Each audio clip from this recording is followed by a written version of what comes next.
GT putain de O.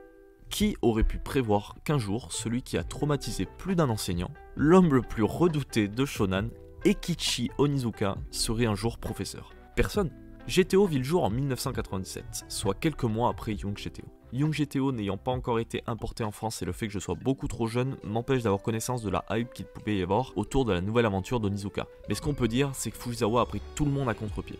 En effet, 5 ans après avoir quitté Shonan, Eikichi, alors âgé de 22 ans et toujours puceau, a comme l'impression de ne pas avoir trouvé ce qu'il était venu chercher à Tokyo. Son ami Ryuji tient désormais son propre garage, et bien qu'il ne fasse pas fortune, il vit d'une de ses passions. L'ex-Onibaku, finalement toujours en couple avec Nagisa, s'est rangé et semble avoir trouvé la stabilité qu'il a tant cherché plus jeune. Devant la réussite de Ryuji, Onizuka se pose 1000 questions. Lui qui passe la majeure partie de son temps à mater des petites culottes sous l'escalator du métro, vit-il vraiment la vie dont il rêvait à son départ de Shonan? Et durant cette période de flou, Onizuka va faire la rencontre d'une fille, avec qui il va sympathiser, et un soir, alors qu'il passe une soirée en tête-à-tête chez lui, la fille sera subitement prise de remords et se jettera par la fenêtre dans le but de rejoindre son petit copain. Onizuka va alors regarder par la fenêtre, et à sa grande surprise, ce petit copain est en fait son professeur. La solution était là, sous ses yeux, et à cet instant, Onizuka n'eut plus qu'une idée en tête: devenir professeur pour pouvoir coucher avec des lycéennes. Alors j'accélère un peu sur le résumé, mais après une série d'échecs pour devenir enseignant, Onizuka finira par postuler dans un lycée privé. L'entretien se passera mal, mais il sera accepté sous la bienveillance de la directrice qui pense avoir trouvé en lui celui qui pourra mater une classe particulièrement redoutée cette année-là, du fait qu'elle avait déjà causé beaucoup de soucis l'an passé. Onizuka se retrouve enfin à enseigner, mais malheureusement pour lui, il se rendra compte bien trop tard qu'il est en fait professeur d'une classe de collégiens, la 3ème 4. Il se verra alors dire adieu aux petites lycéennes pour se confronter à une classe d'adolescents difficile, n'accordant aucune confiance aux adultes, et c'est ainsi que commencent les enseignements du professeur Onizuka. Alors déjà, pour être honnête, je dois dire que je suis un grand fan de l'anime GTO. La VF est bonne, voire très bonne, bon, même si elle peut paraître un peu ringarde aujourd'hui. Miyabi, je suis sûre que c'est toi qui vas gagner ce concours, tu es tellement jolie. T'as parlé ou t'as pété là?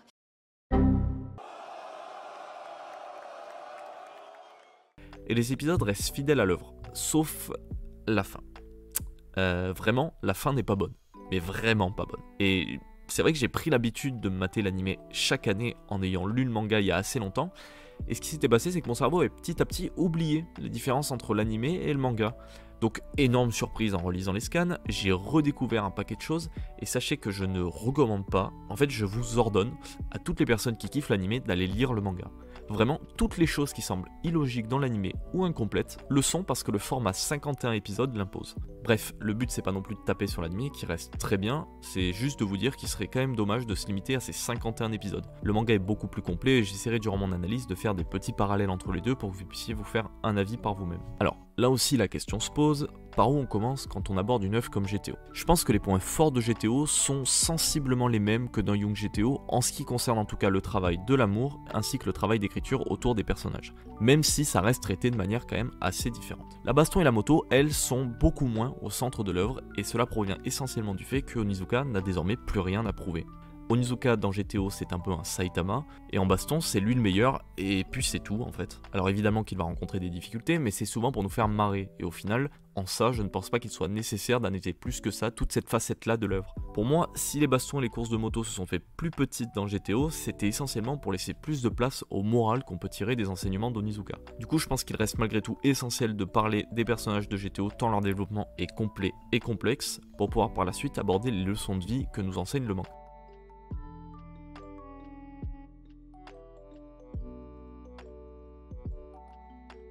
Au niveau des personnages, cette fois-ci encore, on est servi. Déjà, avant de parler des nouveaux, il faut quand même souligner la présence de Ryuji, Saejima et Nagisa dans GTO. C'est un peu dommage parce qu'on ne nous explique pas comment Ryuji et Nagisa se sont retrouvés, mais c'est quand même super de revoir quelques vieux visages, et en particulier Saejima parce que c'était loin d'être leur meilleur pote, donc ça crée un trio assez inattendu, et surtout que son boulot de flic finalement, ça rajoute un vrai plus dans l'histoire. Par exemple, j'ai adoré quand Saejima vient aider Eikichi après qu'il se soit fait tirer dessus par Teshigawara.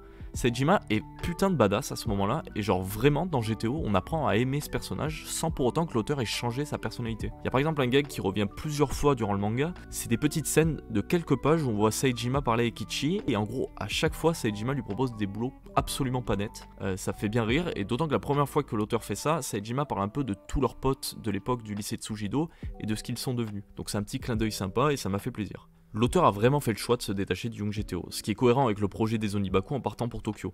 Donc c'est logique de retrouver peu de vieux visages, et le fait d'avoir choisi de faire revenir Saejima fonctionne très bien, et en ça c'est vraiment cool. Pour ce qui est maintenant des nouveaux amis d'Onizuka, eux n'ont rien à voir avec ceux du Young GTO, mais ils sont tout aussi attachants. C'est principalement des élèves et des profs en fait. L'idée étant qu'Onizuka, en arrivant au collège, est à la fois mal vu des enseignants pour son look assez atypique, sa teinture blonde, ses boucles d'oreilles, et en parallèle à ça, il est détesté de sa classe puisque ces derniers se livrent un réel bizutage avec leurs enseignants. Du coup, Onizuka au milieu de tout ça, il devra faire ses preuves, et autant sur le plan professionnel que sur le plan humain, puisque ses élèves ont tous des problématiques qui leur sont propres, et du fait de la perte totale de confiance vis-à-vis des professeurs, ce qu'il leur faut, c'est quelqu'un d'inspirant, qui sera capable de les sortir du cadre très scolaire de l'enseignement moyen, afin de leur redonner de l'espoir en l'adulte. Et c'est là toute la problématique du professeur. Et Toru Furusawa n'a pas manqué de créativité pour nous construire des collégiens tous plus tourmentés les uns que les autres. On en vient à la première grande différence avec Young GTO, c'est que contrairement à Young GTO où la somme des acteurs forme une seule et même entité, l'Onibaku, qu'on va aimer suivre et voir évoluer, là notre attention elle sera portée sur l'individu. Et même si la bande que va former le professeur avec ses élèves fonctionne, on s'intéresse davantage à l'histoire personnelle de l'élève, son passé, et ce qui nous amène même à nous interroger sur son futur. Et en ça, il est difficile de traiter le cas des personnages qui composent GTO tant il y a de choses à dire. Cependant, il est assez facile d'analyser chaque étudiant en fonction de la problématique qu'il abordera durant l'histoire. Que ce soit le rejet, le harcèlement, la colère, la précocité intellectuelle, l'ennui, le fait de trouver sa place au sein de la société et le renfermement sur soi. Bref, tout un tas de problématiques que l'on retrouve malheureusement assez régulièrement dans une classe de collège ordinaire. Ici, ce qui est intéressant, c'est surtout la manière dont Ekichi y fera face, mais là, on est plus dans l'aspect philosophique de l'œuvre que j'aborderai un peu plus tard. Une fois la carapace brisée, les relations avec le jeune enseignant se tissent peu à peu. Chacun des élèves apporte son soutien à Onizuka en gardant toujours sa personnalité de départ intacte. Kikuchi de par son intelligence, Murai et sa bande de par leur impulsivité, Yoshikawa par le biais de sa gentillesse, etc. Mais il y a seulement une élève qui sort vraiment du lot, c'est Hirumi Kanzaki. C'est pour moi le meilleur personnage de GTO, déjà de par son charisme et les thématiques qu'elle aborde, et ensuite et surtout parce que Furusawa a lui-même fait en sorte de lui accorder une importance du début à la fin. Dans l'anime, Kanzaki se fera une place dans la bande d'Onizuka, au même titre que Murai et tous les autres, et plus jamais ne sera abordé les problèmes liés à son enfance. Dans le manga, Kanzaki est bien plus complexe et tourmenté, cela n'aurait pas été possible dans l'anime pour deux raisons. La mère de Kanzaki n'apparaît jamais, et il est donc difficile de comprendre sa souffrance quotidienne, et ensuite et surtout, jamais son secret ne sera révélé aux autres élèves alors que c'est le tournant clé de l'histoire du personnage. Je pense que l'auteur lui-même affectionnait particulièrement Kanzaki, et ce qui me fait dire ça, c'est la manière que Toru Furusawa aura de développer la relation entre Kanzaki et Ekichi. L'anime ne dévoile que le début de la longue et complexe relation qu'entretiennent les deux protagonistes, et là aussi, en relisant les mangas, j'ai vraiment pris mon pied. L'aboutissement ultime du personnage se dévoilera lorsque Kanzaki avouera ses sentiments à Ekichi, l'anime ne laissant rien présager de tel, mais au final, le fait que Kanzaki tombe amoureuse d'Onizuka, c'était en fait une évidence. Kanzaki est une génie à l'état pur. Ce génie pourrait lui permettre d'acquérir précocement tout ce dont un adulte ordinaire souhaite désespérément. Oui, mais voilà, Kanzaki elle n'a que 16 ans, et c'est un âge auquel les adolescents ordinaires se construisent, se fixent des buts, rêvent quelque part. Que peut souhaiter de plus quelqu'un pour qui l'avenir est déjà tout tracé? C'est là qu'intervient Onizuka. Il incarne ce que Kanzaki n'aura jamais, l'insouciance de la liberté. De par son regard naïf sur le monde, Ekichi est celui qui arrive à renverser la balance en bouleversant un futur déjà tout écrit. En acceptant Ekichi au prof de professeur, Kanzaki n'a pas seulement admis sa défaite, elle a aussi accepté que rien n'était écrit à l'avance et qu'il lui serait impossible de tout contrôler, y compris ses émotions. En raisonnant Kanzaki, Ekichi a réussi à changer sa vision du monde, mais aussi et surtout, il l'a rendue envieuse. Et c'est là qu'intervient la place de l'amour dans leur relation. L'homme désire ce qu'il n'a pas, et si Kanzaki peut d'ores et déjà posséder toutes les richesses matérielles qu'elle désire, les qualités humaines qu'on retrouve chez le professeur Onizuka, elles, ne s'achètent pas. Onizuka est la seule chose que Kanzaki ne comprend pas, qu'elle ne contrôle pas. Il est l'éternel problème irrésolvable qu'elle a tant cherché depuis petite, celui qui permettra d'aborder le futur avec incertitude, celui qui la fera rêver à nouveau. Il faudra finalement 2 interventions d'Ekichi pour la raisonner définitivement. Kanzaki est un personnage drôle, sournois et imprévisible. Complètement indépendante des autres élèves, elle est pour moi l'une des pièces maîtresses du manga. Alors je pourrais consacrer une analyse entière à ce personnage, mais je m'éloignerai beaucoup trop du sujet principal. Sachez juste que c'est typiquement ce genre de personnage qui me font hisser GTO au cercle très fermé des incontournables du manga. Alors il y a quand même beaucoup d'autres élèves qui sont travaillés de manière intelligente et chacun apporte sa petite contribution dans la richesse de l'œuvre GTO. Mais ils sont beaucoup trop nombreux pour vraiment les traiter au cas par cas.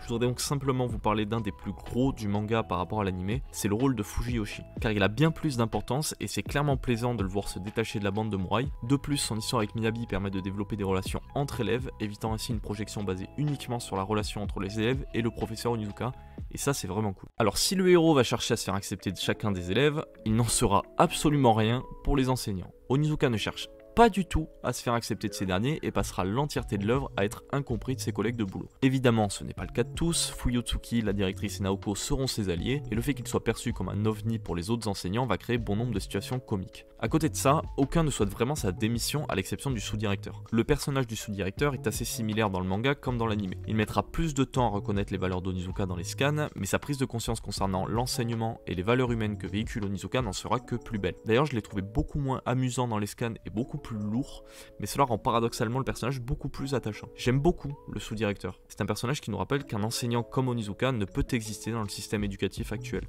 C'est la personnification de l'enseignement au sens strict et barbant du terme qu'on a tous connu durant nos années collège-lycée.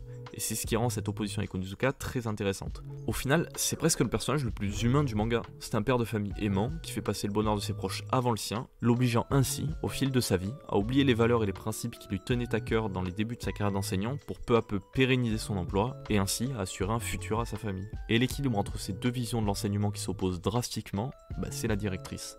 C'est un peu la maman poule d'Onizuka. Sans elle, aucune des décisions de ce dernier n'aurait pu être tolérée au sein de l'enseignement, et elle lui voue une confiance aveugle. Le personnage est très touchant et bienveillant.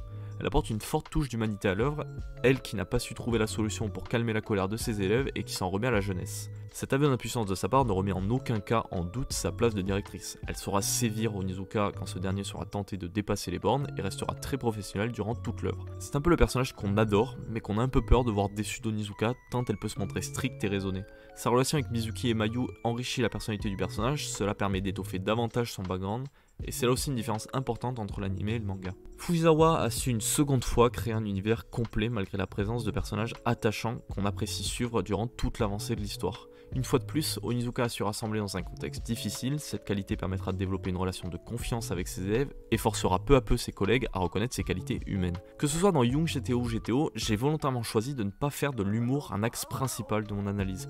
Pour ceux qui découvriraient l'une des œuvres par le biais de cette vidéo, je tiens quand même à vous avertir, ce manga est extrêmement drôle.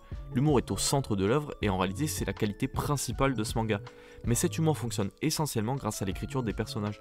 On aime les voir mis en scène et cela nous rend davantage réceptifs aux comiques grotesques d'Onizuka. Voilà pourquoi j'ai trouvé intéressant de décortiquer l'importance des relations humaines dans l'œuvre car c'est à mon sens ce qui décuple l'humour du manga.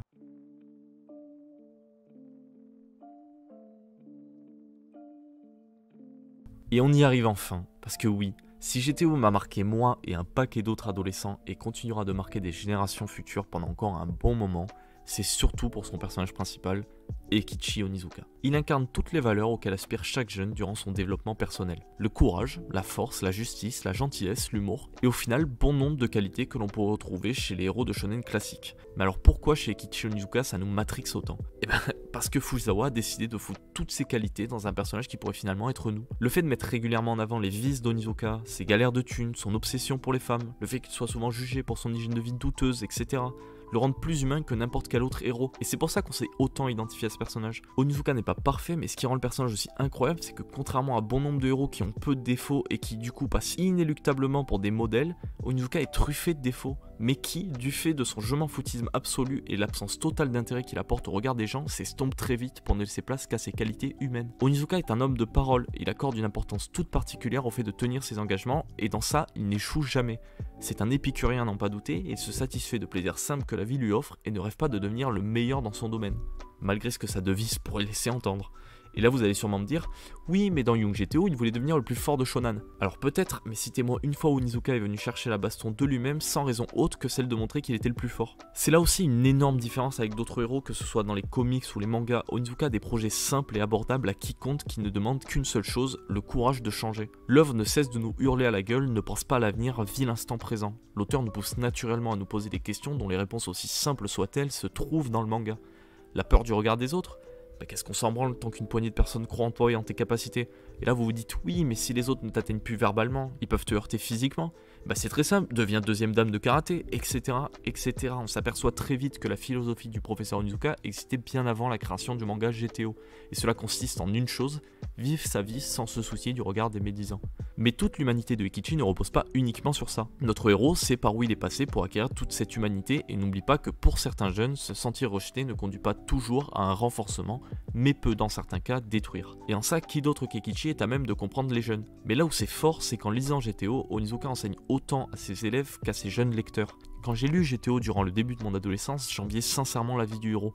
Mais au final, ce héros ne possède rien de matériel, il n'est pas non plus doté de capacités intellectuelles surdéveloppées, et non, on l'envie juste parce que lorsqu'on est jeune, bien souvent à cet âge-là, on est limité par bon nombre de barrières. Barrières qu'on se construit souvent seul par le biais de nos peurs, nos angoisses, et le professeur Onizuka vient justement frapper de plein fouet dans toutes ses craintes pour te dire « Mec, fais ce qui te plaît, tout est possible ». Onizuka incarne la liberté, et il est pour moi le personnage issu d'une œuvre fictive le plus humain. L'auteur ne cherche jamais à nous survendre son héros, on croit davantage en lui tant ses valeurs ne sont pas issues d'un long processus de réflexion mais au contraire relèvent de l'inné et du naturel. Le professeur Onizuka fait redescendre ceux qui sont en haut, relève ceux d'en bas et tout ça dans l'optique de mettre chacun sur un même pied d'égalité. L'humain est au centre de l'œuvre et je ne sais pas si cette œuvre nous pousse à changer mais en tout cas elle nous pousse plusieurs fois à la réflexion. Et même si je peux pas mesurer l'impact de cela dans notre perception du sens des valeurs, je pense que ce manga ne véhicule que du positif. Voilà. Du coup, j'ai quand même dit pas mal de choses sur GTO, il y en aurait vraiment beaucoup plus à dire. J'ai peur d'avoir oublié certains éléments, mais au pire, ça fera l'objet d'une vidéo corrective quand j'aurai du recul sur tout ça. Et en plus, ça me permettra de reparler de GTO sur la chaîne, donc c'est quand même pas mal. J'aborde des facettes du manga et des angles issus de mon point de vue, comme vous l'avez remarqué. Peut-être que certains trouveront des contre-arguments à ce que j'avance, mais il n'empêche qu'en m'exprimant le plus naturellement possible, il en est ressorti ces pensées-là. Donc faisons confiance à la spontanéité, et j'espère que ça donnera envie à toutes les personnes qui ne connaîtraient pas encore le manga d'aller dévorer les scans.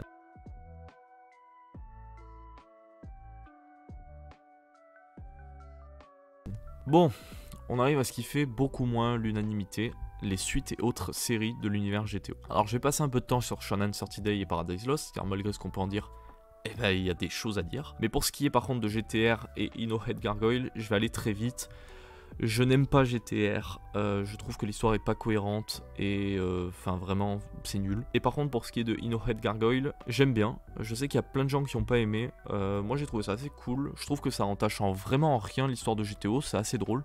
Donc pour ceux qui ne les auraient pas lus, vraiment aller lire les scans, c'est assez sympa. Donc ça c'est pour ces deux histoires, et maintenant pour ce qui concerne la suite, toujours dans le respect de la chronologie, je vais parler de Shonen 30 Day, puisque c'est une histoire qui arrive au professeur Onizuka durant les vacances scolaires. L'œuvre se situe durant donc son année avec la 3ème 4, mais je me voyais mal couper mon analyse pour aborder le cas de Shonen 30 Day, et j'ai franchement pas envie d'approfondir plus que ça l'œuvre. L'histoire est en réalité assez simple. À sa sortie de l'hôpital après que Teshigawara lui ait tiré dessus, Onizuka fait une énorme bourde en direct à la télévision, ce qui aura pour conséquence d'agacer fortement le sous-directeur. Et du coup, pour éviter les représailles avec ce dernier, Onizuka décide de partir durant les vacances scolaires à Shonan.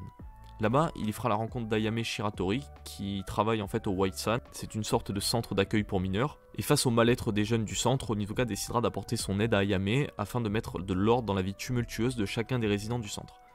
L'auteur a vraiment voulu toucher ses fans de la première heure en faisant revenir Onizuka à Shonan. Bon nombre de personnes referont leur apparition comme Shinomi, et Fujisawa est vraiment resté fidèle à GTO. Franchement, Shonen 30 Day s'intègre très bien à l'histoire. En fait, le problème de Shonen 30 Day, c'est que selon moi, Toru Fujisawa n'a pas suffisamment pris le temps d'illustrer les liens qui unissaient tous les résidents du White Swan. Du coup, à la fin des 13 tomes, on en retient finalement pas grand chose. On passe un bon moment, mais rien n'est inoubliable ou nous donne envie de revenir dessus. Sur la forme, c'est irréprochable, et c'est pour ça que ça n'entache en rien l'histoire originale. Mais pour autant, ça n'existerait pas que ça n'aurait pas beaucoup changé ma perception globale de l'œuvre. C'est un espèce d'énorme fanservice, mais on se fout pas trop de notre gueule. Je pense que si Fujisawa n'avait jamais fait revenir Onizuka à Shonan, ça aurait créé de la frustration chez certains fans hardcore. Mais d'un côté, c'est tellement anecdotique qu'au final, ça allait peut-être davantage. Mention spéciale quand même à certaines thématiques abordées telles que les enfants battus, certaines scènes sont fortes et les échanges d'Onizuka avec les parents sont assez poignants, faut quand même le reconnaître. Shonen 30 Days c'est bien, mais ça aurait pu être mieux. Je suis partagé entre l'idée que Fujisawa a pris des risques puisqu'il aborde des sujets différents, mais à côté de ça, l'histoire aurait pu être bien plus stylée et par conséquent, ça reste relativement plat et ça manque un peu de saveur.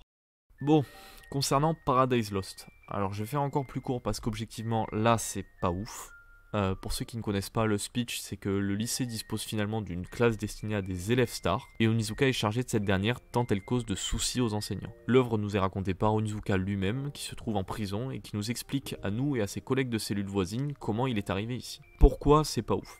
Déjà, et ça reste une sacrée performance je trouve, en 13 tomes je n'ai retenu le prénom d'aucun personnage. Alors, autant j'ai pas un cerveau des plus efficaces, autant là pour le coup, je pense que c'est clairement pas ma faute. Si dans Shonen 30 Day les personnages étaient bien moins intéressants que les élèves de la 3ème 4, et bien là, sachez que c'est le néant total. J'arrive pas à savoir si le problème vient de l'auteur ou juste que la recette ne fonctionne plus sur moi. Ces élèves n'ont rien de nouveau, pire en fait ils sont moins intéressants. Dans Shonen 30 Day c'était relou, mais vu que les thèmes abordés étaient originaux et l'action assez présente, on pouvait pardonner. Là c'est vraiment le vide. Fujisawa a vraiment voulu se renouveler avec cette histoire de star, mais ça pose trop de problèmes. Déjà ça s'intègre s'intègre mal à l'histoire, genre vraiment pas bien. Ensuite, même si c'est abordé de manière différente, toutes les problématiques des élèves, elles sont semblables à celles abordées dans GTO. Genre le rejet, c'est pas parce qu'elle est illustrée par le mépris des stars envers les élèves destinés à des seconds rôles que ça renouvelle en quoi que ce soit ce qui avait été fait dans GTO avec Yoshikawa et Anko. Et enfin, et surtout, comme je l'ai dit précédemment, je pense que si GTO a autant touché ses lecteurs, c'est parce qu'on s'identifiait au personnage. Or là, en choisissant qu'Onizuka s'occuperait de Star, la proximité avec le lecteur s'envole. J'ai pas perdu de vue une seule seconde qu'il s'agissait d'une histoire fictive durant ces 13 tomes. Alors on peut faire cette critique à Shonen Saturday tant les sujets abordés sont difficiles, mais vu qu'on retrouve plein de clins d'œil au passé d'Onizuka, et ça se lit. Paradise Lost, ça pourrait être quelqu'un d'autre qu'Onizuka, ça ne rendrait pas nécessairement l'œuvre plus mauvaise. Même lui n'apporte rien, et ça c'est vraiment triste. Et voilà, je pense que j'ai fait le tour de l'intégralité de l'univers GTO. Alors j'espère n'avoir perdu personne en chemin et que malgré nos éventuelles divergences d'opinion, vous avez apprécié la démarche. J'aime énormément GTO, comme vous l'avez sûrement compris, et je suis loin d'avoir tout abordé. Je pense avoir parlé de l'essentiel, mais n'hésitez surtout pas à me faire remarquer les éventuels manques. Je sais que certains se demanderont sûrement pourquoi je n'ai pas parlé de Shonen 7, la raison est assez simple, malgré que ce soit un très bon manga et que l'histoire se passe dans le même univers, le manga n'apporte rien du tout à l'histoire et j'aurais dû traiter ça à part de toute façon. Il n'empêche que moi j'ai carrément kiffé écrire cette vidéo, sachez que tout ça est né de l'envie de partager mon amour pour ce manga, donc encore une fois pardonnez-moi si j'ai dit des bêtises, je voulais vraiment laisser intact le naturel de mes premières impressions.